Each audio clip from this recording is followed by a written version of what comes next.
Two miracle twin newborns arrived into the world on March 2nd, 1991. WCNC Channel 36 reported and followed our story being called Babies on the Edge. My twin brother Luke and I were both born almost 3 months early at Presbyterian Hospital in Charlotte, North Carolina.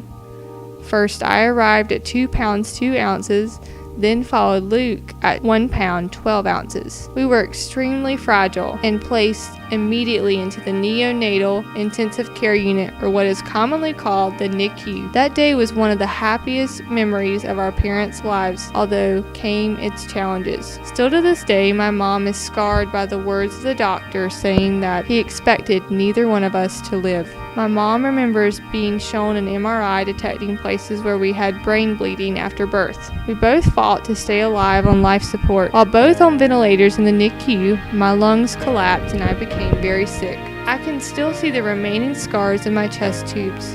2 weeks passed. Luke was starting to have problems with not getting enough oxygen due to a ventral septal defect, or VSD, known as a hole in the heart. The hole allowed oxygenated and deoxygenated blood to mix together. This didn't allow enough oxygen to get to all parts of his body. At that time, Luke was too tiny and sick to have open heart surgery, and the surgeons refused to consider performing the surgery at that time. Meanwhile, my lungs became healthier and my breathing began to stabilize. I was able to go home by the middle of May, before my actual due date. On the other hand, Luke's lungs became infected and the infection was shown inside his heart valves.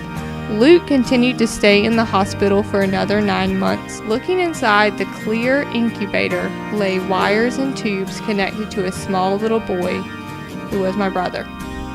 Our parents would continue to live in and out of the bleak walls of Presbyterian Hospital in our house until Luke came home. Many times I have asked myself, why did we struggle as very sick, premature newborns? Why did Luke end up having more complications? Luke's story has impacted me in greater ways than I could ever imagine. For 3.5 years, Luke wore a trach, oxygen tank, and CPAP machine to stabilize his breathing. He remembers it being difficult to wear the trach, although he could still talk with the oxygen mask on. I can remember my dad telling me at a birthday party, Luke was determined to ride a pony, while his oxygen tank was carried alongside him. There remains a scar from his trach that runs along from his chest to his stomach. Luke's challenges did not stop there. Due to the complications at birth, Luke had many developmental disabilities. He had a feeding tube until he was 4 years old. After his trach was repaired too, he had to eat soft foods like chocolate pudding, mashed potatoes, and cream of wheat, which continued to be his favorites. His cognitive development and processing was slowed.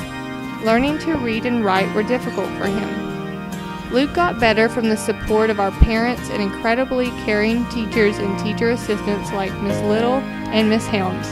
Also, his speech was very delayed due to wearing the trach for an extensive period of time. Luke was unable to speak due to the trach and started to communicate by motioning signs or nodding to Miss Little, our parents, and nurses while at home and school. Luke remembers talking too fast and needing to practice slowing down to be understood. He had speech therapy throughout his entire school experience and was able to write down what he wanted to say or do if someone couldn't understand him. Luke has overcome many obstacles. Since the day we were born, he proved the doctors wrong. He survived. No more feeding tubes or cutting up food into small pieces. Now Luke eats like a horse, willing to try anything. No more signs or written notes. Now he communicates freely by talking about videos, television shows, or stuffed animals that interest him. No more oxygen tank. In high school, he ran cross-country races like a champion, always finishing with a smile. Luke has accomplished more than others would have expected. My family and I will never forget proudly cheering for Luke as he walked across the stage. He excitedly clapped his hands together, hugged the principal, and took his high school diploma. Even after high school, our hopes for Luke continued to grow. He enrolled into Stanley Community College and completed the certificate program in office technologies within 2 years. Luke, my twin brother, is a survivor. He has learned the true secret of life, finding happiness in the small moments and loving people unconditionally.